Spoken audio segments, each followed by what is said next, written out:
말씀 함께 교독하도록 하겠습니다. 저부터 읽겠습니다. 너희 중에 심지어 음행이 있다 함을 들으니 그런 음행은 이방인 중에서도 없는 것이라 누가 그 아버지 아내를 취하였다 하는도다.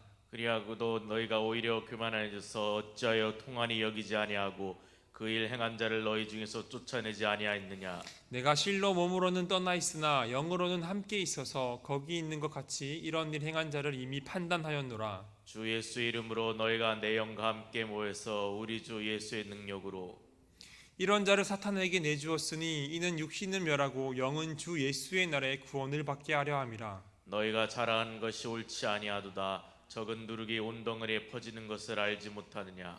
너희는 누룩 없는 자인데 새 덩어리가 되기 위하여 묵은 누룩을 내버리라. 우리의 유월절 양 곧 그리스도께서 희생되셨느니라. 이러므로 우리가 명절을 지키되 묵은 누룩도 말고 악하고 악에 찬 누룩도 말고 누룩이 없이 오직 순전함과 진실함의 떡으로 하자.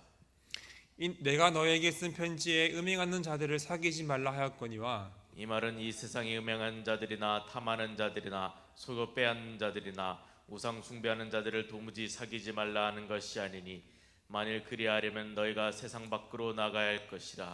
이제 내가 너에게 쓴 것은 만일 어떤 형제라 일컫는 자가 음행하거나 탐욕을 부리거나 우상 숭배를 하거나 모욕하거나 술 취하거나 속여 빼앗거든 사귀지도 말고 그런 자와는 함께 먹지도 말라 함이라. 밖에 있는 사람들을 판단하는 것이야 내게 무슨 상관이 있으리요마는 교회 안에 있는 사람들이야 너희가 판단하지 아니하랴. 함께 읽겠습니다. 밖에 있는 사람들은 하나님이 심판하시려니와 이 악한 사람은 너희 중에서 내쫓으라. 아멘.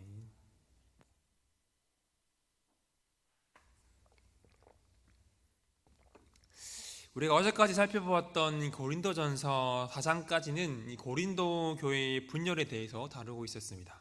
그리고 이어지는 5장과 이 6장은 이 고린도 교회 내에서 발생한 도덕적인 무질서와 그렇게 그와 관련한 바울의 책망과 권면의 내용을 담고 있는 말씀입니다. 그 중에서 5장은 고린도 교회 내에서 발생한 이 음행의 사건과 관련한 바울의 책망과 권면의 말씀입니다. 1절 말씀입니다. 너희 중에 심지어 음행이 있다 함을 들으니 그런 음행은 이방인 중에서도 없는 것이라 누가 그 아버지 아내를 취하였다 하는도다 라고 말씀을 하고 있는데요. 바울이 고린도 교회에 음행이 있다는 소식을 듣게 됩니다. 그것은 이방인 중에서도 없는 것으로서 한 사람이 아버지의 아내, 즉 계모를 데리고 살며 음행을 저질렀다는 것이었습니다. 이러한 근친상간은 유대법에서도 엄격하게 금지하고 있었고 이 당시의 로마법에서도 법으로 금지하고 있었습니다. 그렇게 이 음행은 징계받아 마땅한 죄악이었습니다. 그런데 바울은 이 음행을 저지른 그 사람보다도 이런 일이 일어날 수 있는 분위기를 만들었던 이 고린도 교회를 먼저 꾸짖기 시작합니다. 2절입니다. 그리하고도 너희가 오히려 교만하여져서 어찌하여 통한이 여기지 아니하고 그 일을 행한 자를 너희 중에서 쫓아내지 아니하였느냐.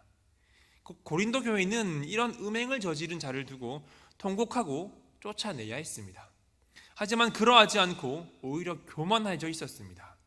고린도 교회의 성도들은 이 음행이 잘못되었다는 것을 분명히 알고 있었습니다. 그러나 이들은 어떠한 조치도 취하지 않았습니다. 이러한 이들의 교만한 모습을 바울이 책망하고 있는 것입니다. 그런데 해상 사람도 아니고 어떻게 고린도 교회가 고린도 교회의 성도가 이러한 음행을 저지를 수가 있었을까요? 이것은 당시에 이 고린도 그리스도인들이 그릇된 구원론을 가지고 있었으며 이 자유에 대해서 잘못 이해했기 때문이라고 짐작해 볼 수가 있습니다. 당시 고린도의 헬라 그리스도인들은 이 영과 육을 구분하는 이원론적인 사고방식을 가지고 있었습니다. 이들은 성령의 은사를 받고는 그들의 영혼이 벌써 구원을 완전히 받았기 때문에 이 썩어질 육신의 제약을 완전히 벗어난 것으로 생각을 했습니다. 육신의 행위와 영혼의 구원을 따로 보고 있는 것이죠. 그래서 육신의 이러한 음행을 거리낌 없이 저질러도 자신들의 영적 구원과는 관계없이 자유롭다고 생각을 했을 것입니다. 이러한 잘못된 구원론이 이 교회 내에서 발생한 음행을 방치하는 것에 한몫하고 있는 것이죠. 그러나 바울은 이러한 음행을 저지른 사람에 대해서 판단을 내리고 있습니다. 3절 말씀입니다. 내가 실로 몸으로는 떠나 있으나 영으로는 함께 있어서 거기 있는 것 같이 이런 일 행한 자를 이미 판단하였노라. 바울은 비록 몸은 멀리 떨어져 있으나 영적으로는 이 고린도 교회에 함께 있음을 말하고 있습니다. 그리고 이러한 상황에 참여하는 자로서 마치 그 자리에 함께 있는 것 같이 음행한 사람을 판단했음을 말합니다. 바울은 고린도 교회의 개척자로서 또 사도로서 이 고린도 교회에 대해서 늘 관심을 가지고 있었으며 이러한 음행에 관한 문제를 처리할 권한이 있었습니다.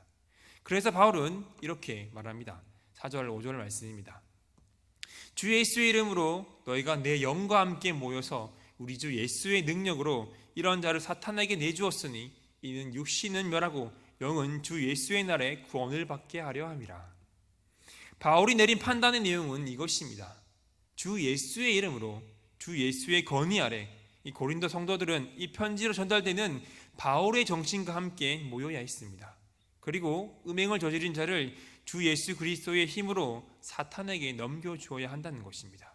바울이 이렇게 자신이 영적으로 참여함으로 온 교회가 모여서 올바른 결정을 하고 집행하도록 부탁을 하고 있는 것입니다. 여기서 사탄에게 넘겨준다는 것은 예수님의 주권 아래에 있는 교회에서 사탄이 아직도 주권을 행사하는 세상으로 추방하는 것을 말합니다. 교회 공동체 내에서 쫓겨난다는 말이죠. 교회는 그리스도의 부활로 사탄을 이겼으며 예수님을 주로 고백함으로써 사탄의 영역에서 벗어나 예수 그리스도의 주권 아래에 있는 사람들의 공동체입니다. 그렇게 교회로부터 쫓겨난다는 것은 예수 그리스도의 영역에서 사탄의 그 주권의 영역으로 쫓겨난다는 것을 의미합니다. 그런데 여기서 사탄에게 음행을 행한 사람을 넘겨주는 것은 궁극적으로 보았을 때는 그 사람의 구원을 위한 것임을 바울은 말하고 있습니다. 하나님께서는 사탄에게 사망의 세력을 주어서 그것을 죄인들에게 행하게 하셨습니다. 그렇게 사탄에 의해서 이 음행을 저지른 자의 육신은 멸망되어야 합니다. 그러나 이 사람도 예수 그리스도를 믿고 주로 고백하며 성령을 받아 새로운 피조물로서 하나님과 올바르게 관계되었던 사람입니다. 그렇게 이 사람이 회개한다면 예수 그리스도의 그 재림 때 있을 최후의 심판이 때에 구원을 받을 수 있음을 말하고 있는 것입니다. 음행을 저지른 사람이 교회 공동체에서 쫓겨남으로 인해서 그 사람은 자신의 그 죄악되고 이기적인 본성을 보게 될 것이고 그 결과 이 사람이 회개하여 다시 교회로 돌아오게끔 하고자 하는 것입니다. 그로 인해서 이 사람의 행위와 육신은 심판의 불에 태워져 버릴 것이지만 그 영은 구원될 것이라는 것이죠. 그래서 바울이 육신은 멸하고 영은 예수의 날에 구원을 받게 하려 함이라 라고 말씀을 하고 있는 것입니다. 범죄한 성도를 그대로 교회에 방치하는 것은 이 사람이 회개하고 구원을 얻을 기회조차 제공하지 않는 것이기 때문에 바울은 이 사람을 내보내고자 하는 것입니다. 이처럼 이 바울의 관심은 음행을 행한 사람의 심판과 구원에 관한 것이었습니다. 이 사람이, 이 죄인이 자신의 그 죄악된 본성을 십자가에 못 박는 체험을 하기를 원했던 것입니다. 마찬가지로 우리는 이 교회 공동체가 교회 안에서 일어난 중대한 죄들에 대해서 어떻게 하고 있는지를 돌아볼 필요가 있습니다. 지금 한국 교회만 보더라도 대형 교회에서 발생한 이 범죄들이 뉴스 기사에 오르내리곤 합니다. 대형 교회니까 뉴스 기사에 더 나오고 하지 드러나지 않는 시시하는 교회들이 얼마나 많이 있겠습니까? 교회는 무엇보다도 이 범죄한 영혼이 구원받을 수 있도록 올바른 선택을 해야 합니다. 회개의 과정이 필요한 심각한 범죄의 경우에는 징계를 하기를 두려워해서는 안 됩니다. 오히려 이 징계가 그 영혼을 회복하고 구원의 길로 이끌 수 있음을 우리는 기억해야 합니다. 여러분, 징계의 목적은 궁극적으로 그 사람을 구원의 길로 인도하는 것입니다. 우리가 아이를 바르게 키우기 위해서 이 아이가 잘못했을 때 훈계하고 징계가 필요하듯이 한 영혼을 바른 길로 인도하기 위해서는 마음이 어렵더라도 그에 합당한 징계를 외면해서는 안 된다는 것을 우리에게 바울은 말씀하고 있는 것입니다. 그리고 바울은 또 교회의 거룩성과 순결성을 지키고자 했습니다. 그래서 음행을 행한 사람을 교회 밖으로 내쫓아야 함을 누룩의 비유를 들어서 설명을 하고 있습니다. 6절 말씀입니다. 너희가 자랑하는 것이 옳지 아니하도다. 적은 누룩이 온 덩어리에 퍼지는 것을 알지 못하느냐. 이 바울은 적은 누룩이 온 반죽 덩어리를 부풀게 하는 것을 너희는 모르냐라고 질문을 하면서 적은 누룩이 온 덩어리에 퍼지는 것처럼 이 작은 죄악이 공동체 전체를 더럽힐 수 있음을 말하고 있습니다. 이 음행을 행한 사람으로 인하여 하나님과의 관계가 훼손되고 공동체가 더럽혀졌지만 그것과는 상관이 없이 자만과 자랑에 빠져있는 이 고린도 교회를 꾸짖고 있는 것입니다. 그리고 7절입니다.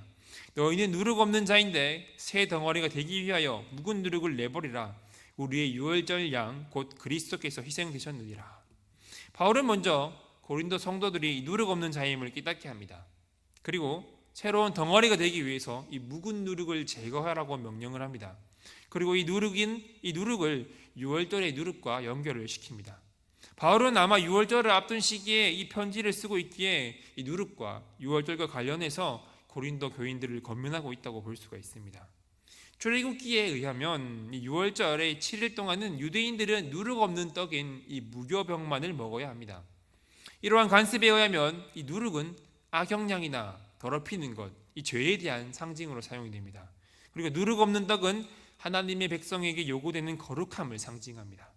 그래서 바울은 이 유대인들이 유월절에 누룩을 쓸어내어 집안을 깨끗하게 하는 제사의식의 관습을 사용하여서 고린도 교인들에게 도덕적인 순결성과 거룩함을 회복하라고 권면을 하고 있는 것입니다. 그래서 바울은 고린도 성도들에게 새 덩어리가 되기 위하여 묵은 누룩을 내버리라, 모든 죄악을 쓸어내버리고 순결해져야 한다, 거룩함을 회복해야 한다라고 말씀을 하고 있는 것입니다. 그렇게 이 바울은 교회 전체가 음행을 저지른 이 한 사람 때문에 누룩이 빵을 부풀게 하듯이 이 죄로 인하여 교회가 범죄의 소굴이 되기 전에 당장 이 사람을 출교시켜야 한다라고 말씀을 하고 있는 것이죠. 이들이 그 사람을 교회 공동체에서 출교시킴으로 교회의 그 순결성을 회복해야 하는 것은 이들이 바로 거룩한 하나님의 백성이기 때문입니다. 그렇게 이스라엘 백성들이 유월절이 시작되기 전에 집에 있는 모든 누룩을 찾아내버리는 것처럼 고린도 교회는 이 근친상간의 죄와 또 다른 죄악들을 자신들의 공동체에서 내어버림으로써 순결하고 거룩한 공동체로 회복해야 할 필요가 있었습니다. 이런 의미에서 바울은 고린도 성도들을 향해 묵은 누룩을 버리는 목적이 새 덩어리가 되기 위해서라고 말씀을 하고 있습니다. 여기서 이 새 덩어리는 죄를 상징하는 누룩이 없는 순결하고 거룩한 공동체를 의미합니다. 이러한 공동체가 바로 그리스도의 몸된 교회가 마땅히 추구해야 하는 모습입니다. 그런데 바울은 너희가 누룩 없는 자들이 되라라고 말하는 것이 아니라 너희는 누룩 없는 자들이다라고 말씀을 하고 있습니다. 이 말은 즉슨 그리스도를 믿는 모든 성도는 누룩 없는 자들이라는 의미입니다. 그런데 이 죄라는 누룩이 생겨났기에 다시 누룩 없는 상태로 회복해야 한다는 말입니다. 그리고 누룩을 제거해야 하는 또 다른 이유는 우리의 유월절 양 그리스도께서 제물로 바쳐졌기 때문입니다. 그리스도께서는 유월절 어린 양의 희생자물이 되셔서 모든 믿는 자들의 죄를 위해 대신 피를 흘려주셨습니다. 이처럼 우리가 누룩과 같은 죄를 버려야 하는 이유는 그리스도께서 유월절 양으로서 우리의 죄를 대신하여 돌아가심으로 우리의 모든 죄를 사하여 주셨고 따라서 우리는 새로운 피조물이 되었기 때문입니다. 그렇게 우리는 죄 아래 있을 때와 같이 살아서는 안 된다고 말씀을 하고 있습니다. 유월절 빵에 누룩이 제거된 것처럼 우리의 삶에서 이 누룩을 그 죄를 제거해야 한다는 것입니다. 여러분, 예수 그리스도를 믿는 우리는 누룩 없는 자들임을 기억해야 할 것입니다.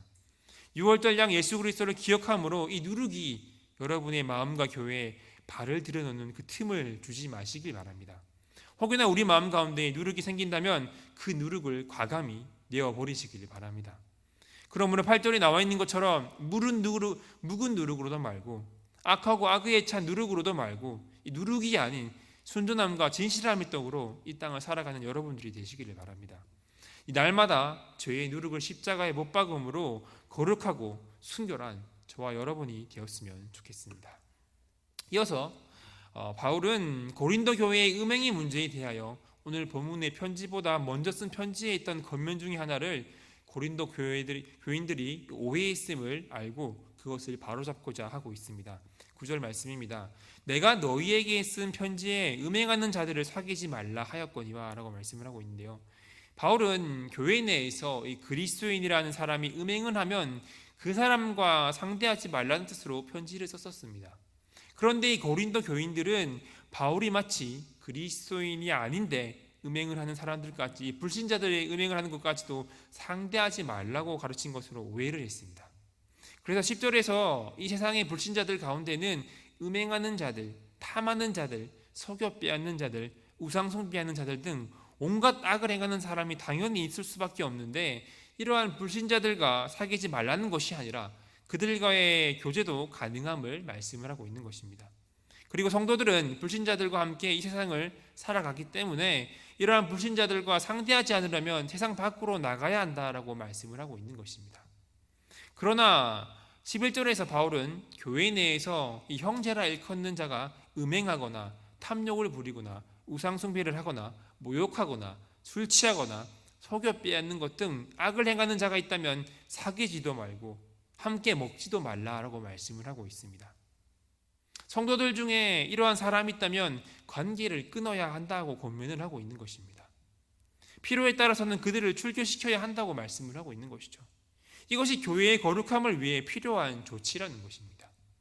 여러분, 하나님께서 죄와 함께 할 수 없듯이 교회와 성도 역시 죄와 함께 할 수 없음을 우리는 기억해야 합니다. 그렇기에 우리 안에 누룩도 내어 버려야 하지만 이 교회 안에 누룩도 필요하다면 내어 버려야만 하는 것입니다. 이러한 사람들이 있는 교회는 세상의 빛으로서의 역할을 감당할 수가 없습니다. 그렇기에 우리는 성도인 우리 자신 안에 죄가 자리 잡지 못하도록 철저히 회개하고 차단해야 할 것입니다. 그리고 교회 안에 이러한 죄악된 사람들이 있다면 그 사람을 책망하고 교정하고 회복해야 할 책임이 교회에 있다는 사실을 명심해야 할 것입니다. 그리고 마지막으로 바울은 교회 안에 악행이 있어서 교회가 어떻게 해야 하는지 한 번 더 권면을 하고 있습니다. 12, 13절 말씀입니다. 밖에 있는 사람들을 판단하는 것이야 내게 무슨 상관이 있으리오마는 교회 안에 있는 사람들이야 너희가 판단하지 아니하랴. 밖에 있는 사람들은 하나님이 심판하시려니와 이 약한 사람은 너희 중에서 내쫓으라 라고 말씀을 하고 있습니다. 바울은 교회 밖에 있는 사람들의 악행은 하나님께서 심판하실 것이라고 말하고 있습니다. 그러나 이 교회 안에서 일어나는 성도의 악행에 대해서는 이러한 죄를 짓는 사람이 있다면 올바르게 대처해야 한다고 말씀을 하고 있습니다. 이러한 자들과는 사귀지 말아야 할 뿐만이 아니라 필요한 경우에는 공동체 밖으로 내쫓아야 한다고 말하고 있는 것입니다. 이렇게 하는 이유는 교회의 거룩함을 지키기 위해서입니다. 교회는 거룩함을 지키기 위해서 성도들 중에서 악을 행하는 사람이 있다면 그 문제를 해결해야 합니다. 무엇보다도 죄를 범한 성도를 회개하고 거룩한 삶으로 회복시켜야 합니다. 하지만 어쩔 수 없다면 교회에서 내쫓는 출교까지도 생각해 보아야 한다고 바울은 말하고 있습니다. 교회는 이러한 사람들을 사랑 안에서 대하고 징계해야 한다는 것입니다. 그렇게 여러분, 우리는 죄에 대해서 관대해서는 안 됩니다. 하나님이 세우신 교회와 성도의 거룩함을 유지하기 위해서 우리 안에 그 거룩함을 훼손하는 죄악이 있다면 단호하게 그 죄악을 해결하고 잘라내야만 합니다. 그것이 우리의 마음을 아프게 할지라도 이 말씀 안에서 올바른 징계를 함으로 말미암아 순결하고 거룩한 사랑누리 교회가 되기를 소망합니다. 말씀을 정리하겠습니다. 고린도 교회의 특징이라고 할 수 있는 교만이 성도들의 영적인 눈을 어둡게 합니다. 그로 인하여 공동체 안에서 발생한 성적인 음행 사건을 묵인하는 사태가 벌어지게 되었습니다. 이들의 교만은 이러한 부도덕한 죄를 인정하지 않고 이와 관련한 처벌을 시행하는 일을 거부할 정도로 악한 일로를 걷고 있었습니다. 바울은 이러한 고린도 교회의 무책임한 행동을 책망하며 자신은 이미 이 음행을 행한 사람을 판단했음을 말합니다. 그리고 그리스도의 권위와 능력으로 그 사람을 출교시키고자 합니다. 왜냐하면 이 사람이 자신의 죄악되고 이기적인 본성을 봄으로써 회개하여 다시 교회로 돌아오며 또 그 영혼이 구원을 받을 수 있도록 하기 위해서였습니다. 그리고 바울은 이 교회의 거룩성과 순결성을 지키기 위해서 누룩과 유월절을 예로 들어 설명을 합니다. 이스라엘 백성들이 유월절에 누룩 없는 떡을 먹었듯이 고린도 성도들이 유월절 어린 양 예수 그리스도의 대속의 은혜로 말미암아 누룩 없는 거룩한 자녀라고 말을 하고 있는 것입니다. 그렇게 거룩함을 위해서 누룩과 같은 이 죄를 제거해야 하며 성도와 교회는 거룩해야 한다고 바로 말하고 있습니다. 그리고 마지막으로 바울은 고린도 성도들이 오해하고 있는 내용을 바로잡으며 교회 내에서 음행을 저지른 사람들에 대해서 교회와 성도들이 어떠한 자세를 취해야 하는지를 말씀하고 있습니다. 바울은 교회 밖의 사람들의 악행은 하나님께서 심판하실 것이라고 말합니다. 그리고 교회 안에 형제의 죄악에 있어서는 그 사람과의 관계를 끊어야 한다라고 권면을 하고 있습니다. 필요에 따라서는 그 사람을 출교시켜야 한다는 것입니다. 이 모든 것이 교회의 거룩함을 지키기 위해서 꼭 필요한 것이었습니다. 이렇게 바울은 죄악에 있어서 교회와 성도가 순전하고 거룩해야 하며 필요에 따라 징계해야 함을 우리에게 말씀하고 있습니다. 그렇다면 여러분, 죄악을 대하는 우리의 태도는 어떠합니까? 우리는 우리 안의 누룩을 철저히 버려야만 합니다. 그리고 죄악에 대해서는 관대해서는 안 되고 단호하게 대처해야 합니다. 그것이 교회와 우리의 거룩함을 지켜나가는 길이기 때문입니다. 교회의 징계는 개인의 구원과 교회의 거룩함을 위해서 반드시 필요함을 우리는 기억해야 할 것입니다. 우리 안에 그 죄의 누룩을 내버림을 통해서 영적인 순결성을 지켜야 하듯이 교회 안의 누룩을 내버림을 통해서 교회의 거룩성을 지켜나가야 합니다. 우리 모두는 누룩 없는 자들로서 하나님 앞에서 거룩하고 성결한 삶을 살아가기 위해서 노력해야 합니다. 회개함으로 이 죄악의 누룩을 버리고 순전함과 진실함으로 이 땅을 살아가시길 바랍니다. 여러분 한 사람의 불의가 나의 불의가 교회 전체를 위기로 빠뜨릴 수 있음을 우리는 늘 기억해야 할 것입니다. 그러함으로 내 안의 누룩을 철저히 내버림을 통해서 내가 먼저 순전하고 거룩한 성도가 되며 나아가 이 교회를 거룩히 만들어 나가는 한 사람 한 사람이 되시기를 주님 이름으로 축복합니다. 기도하겠습니다. 하나님, 교만함으로 교회 안에 발생한 이 중대한 죄를 묵인하는 이 고린도 교회의 모습을 보게 됩니다. 하나님, 이 모습이 오늘 한국 교회의 모습이 되지 않기를 원합니다. 하나님, 징계는 개인의 구원과 이 교회의 거룩함을 위해서 필요함을 믿습니다. 올바른 사랑의 징계로 한국 교회가 거룩하게 하여 주시옵소서. 하나님, 성도된 우리는 6월절 어린 양 예수 그리스도의 은혜로 누룩 없는 자들이 되었음을 믿습니다. 그렇기에 나와 공동체의 누룩을 철저히 버림으로 순전함과 거룩함을 회복하게 하여 주시옵소서. 하나님, 우리가 죄악에 있어서 관대하는 것이 아니라 단호하게 대처하는 공동체가 되게 하여 주시옵소서. 우리가 회개함으로 이 죄악의 누룩을 버리고 거룩하고 성결한 삶을 살아가기를 원합니다. 매일매일이 십자가의 패 나의 누룩을 못 받게 하시고 교회를 거룩하게 하는 데 쓰임받는 한 사람 한 사람이 되게 하여 주시옵소서. 예수 그리스도의 이름으로 기도드리옵나이다. 아멘.